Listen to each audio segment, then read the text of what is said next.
কুমিল্লা জেলার দেবিদ্বার উপজেলার এলাহাবাদ গ্রাম এ যেন এক নিভৃত পল্লী, যেখানে লুকিয়ে আছে হাজার বছরের পুরনো ইতিহাস।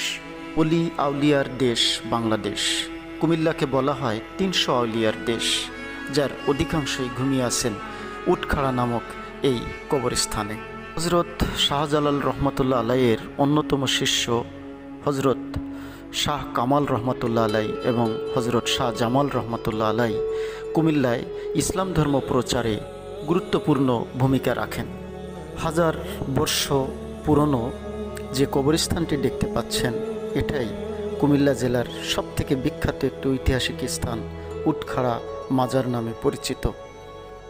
1271 সালে ইয়েমেনে জন্ম নেয়া হজরত শাহজালাল রহমতুল্লাহ আলাই সর্বপ্রথম যখন বাংলাদেশে আসেন, তার সাথে যে 359 জন অলি আউলিয়া আসেন